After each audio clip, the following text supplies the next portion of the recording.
Les amis, on se retrouve pour une vidéo toute nouvelle. Alors dans cette vidéo, je vais vous parler de la série à succès qui est validée, une série assez récente qui est sortie en début mars 2020 sur les chaînes Canal+, qui est déjà disponible pour ceux qui n'ont pas vu. Validée est donc une série française basée sur le rap, dirigée par Franck Gazdanbide, à qui l'on doit récemment Taxi 5, La Relève, ou plus récemment encore Pattaya en 2016. Dans cette série, on y suit un jeune adulte sur le nom de Clément, dont sa vie va complètement changer avec un coup de fil dans une émission de Planète Rap sur Skyrock. Et le destin de sa carrière repose donc sur les mains des conflits et de la violence. Mais à ce stade, je pense que je n'ai pas besoin de vous en dire trop sur la série, par peur de vous gâcher la surprise non plus. Et du coup, vous voulez mon avis sur cette série vite fait, bien fait. Finalement, cette série, en vue de son nom, je le valide bien évidemment, parce que c'est un renouvellement de contenu français. Surtout pour la chaîne Canal+, qui est à mon égard le meilleur service qui fournit le plus de qualité. Une raison de plus encore de s'éloigner de certains contenus françaises créés par les studios TF1 par exemple, qu'on a maintenant l'habitude de voir passer entre l'après-midi, le soir à 20h. Bref, j'en sais plus trop, en ce moment je ne regarde plus trop la télévision. Et je cite principalement la chaîne Canal+, parce que je crois que c'est la seule chaîne française qui possède un nombre incalculable de contenus riches en qualité. Je peux citer quelques séries d'exemples telles que Le Bureau des légendes, Platane, 000 récemment, Cols, Gomorrah, etc. Ces séries que j'ai citées sont sous-cotées et c'est dommage pour Le Bureau des légendes quand même, ce qui reste l'une des meilleures séries françaises. Et comme par hasard, on n'en parle pas et ça me chamboule un peu. Mais dans cette vidéo, on va parler de valider, il est question de faire théorie sur la mystérieuse fin, la fin qui a quand même choqué plus d'un. Oui, dans cette vidéo, je vais spoiler bien évidemment, donc si tu n'as pas vu la série validée, bah dépêche-toi, mets pause sur cette vidéo et puis voilà. Pour ceux qui sont restés,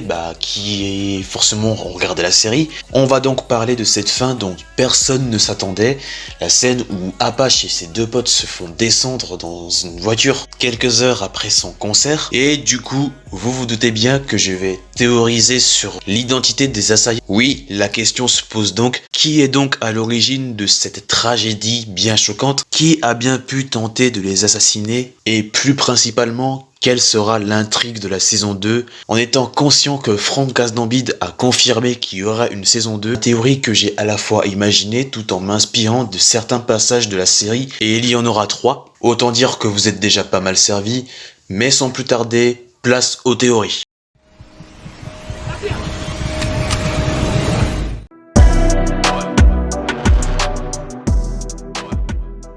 Certainement la théorie la plus crédible de la liste. Et oui, puisque selon cette théorie, ce serait le personnage de Sergio qui l'aurait assassiné de sang-froid juste quelques heures après son concert. Et bien la raison est juste pertinente parce que à plusieurs reprises de la série, on le voit en train de le menacer de mort. On voit clairement que Sergio n'aime pas Apache. La preuve, la scène où il est chez sa mère, où on le voit en train de se mettre sous la gueule silencieusement. Et là, on est en train de voir que Sergio l'a menacé de mort, à si près qu'il menaçait aussi la vie de ses proches. Et c'est là que je vais en venir, supposons que c'est Sergio qui l'a tué. On peut donc envisager qu'après l'assassinat de Apache, que sa mère et sa sœur seraient les prochaines sur la liste. Ce qui expliquerait alors la mort de son cousin Monir, fait par Yamar. Je ne sais plus si vous vous souvenez de lui, puisque au cours de la série, il jalousait Clément pour sa réussite et sa carrière. Mais là, du coup, je vois une hypothèse.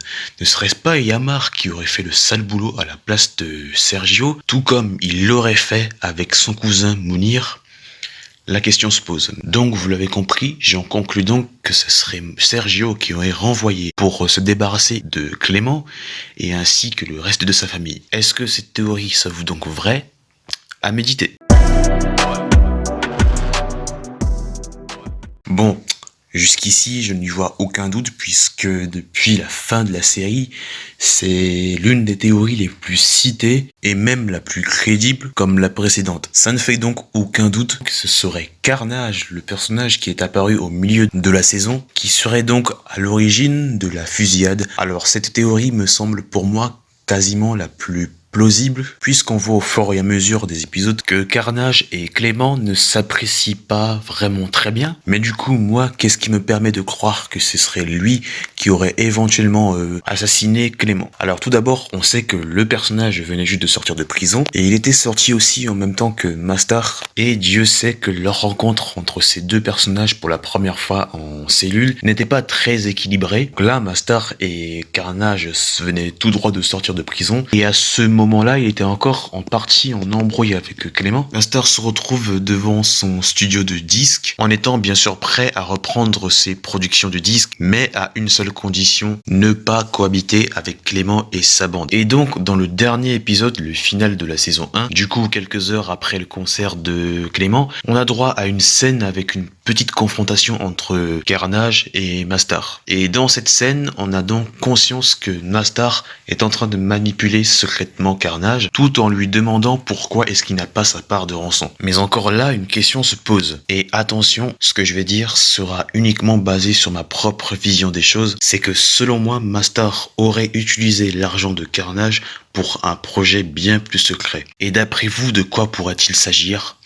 Du faux kidnapping de Clément devant le studio de Skyrock, que l'on peut donc voir en fin de saison, pour ensuite faire son entrée sur scène avec Mastar. Ce qui expliquerait donc le mécontentement de Carnage en présence de Mastar, en se demandant pourquoi il n'a pas reçu l'argent qu'il a promis. Maintenant, supposons que Carnage serait maintenant au courant de ce projet via la diffusion de son concert à la télévision, on va tout de suite penser qu'il s'est fait rejeter par Mastar et qu'il avait qu'une seule chose en tête: se débarrasser de Clément une bonne fois pour toutes. Mais dans la scène de fusillade, si on y fait très bien attention, on peut apercevoir en arrière-plan qu'ils sont que deux motards, et ça me ramène du coup dans une autre hypothèse.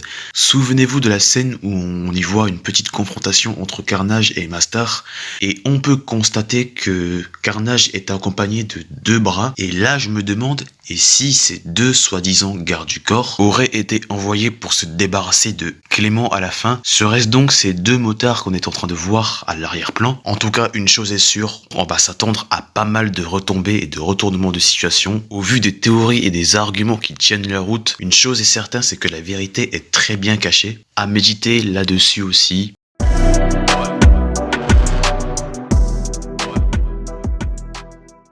Alors là, pour la fin, on va vraiment dans l'extrême. Ça ne me semble pas possible cette théorie, mais elle s'avoue quand même probable, avec des détails à ma foi très troublantes. Donc, vous l'aurez compris, ce serait donc Mastar qui aurait donc revendiqué cette attaque pour des raisons assez logiques quand même. Alors, qu'est-ce qui me fait dire que c'est Mastar qui a bien pu faire ça? Eh bien, vous le voyez qu'au cours de la série, Clément à chaque fois reçoit des menaces par-ci, par-là, et plus principalement de Mastar. Jusqu'à là, ça me paraît quand même évident.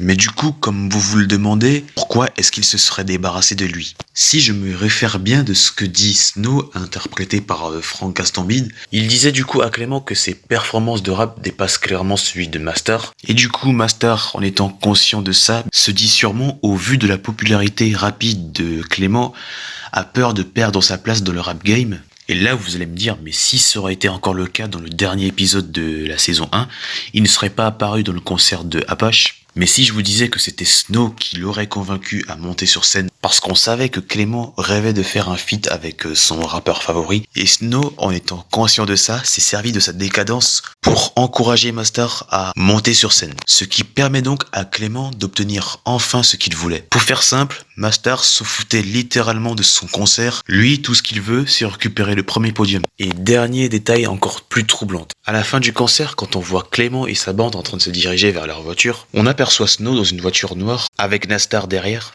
Vous connaissez donc la suite. Mastar aurait très bien pu envoyer des hommes de main pour les liquider ensuite. La moralité du coup, c'est qu'il se serait débarrassé de Clément pour récupérer sa place dans le rap game afin qu'il ne puisse jamais être surpassé. Ça y est, je crois que j'ai fait le tour sur ces trois théories assez emblématiques quand même. Comme vous le voyez, il y a beaucoup de possibilités. Ces trois théories que j'ai citées sont à la fois crédibles et à leur place. Pour vous, quelle est la théorie la plus convaincante à vos yeux et la plus probable? Les commentaires sont donc faits pour ça.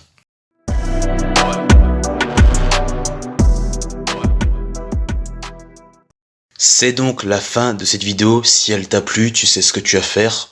Suivez-moi aussi sur les réseaux sociaux. Tout est dans la description, comme d'habitude. C'était donc votre Maxi Kev, et à très vite pour un tout nouveau rendez-vous. Et surtout, je dis bien surtout, n'oubliez pas, restez confinés le 11 mai, c'est pas pour tout de suite. Mais une chose est sûre, c'est que nous serons tous voués à sortir et ça sera pour très bientôt. Bref, essayez de résister quand même, je sais que ce n'est pas facile en ce moment, mais on n'a pas le choix. Mais encore une fois, résistez et accrochez. Quant à moi, je vous dis donc à la prochaine.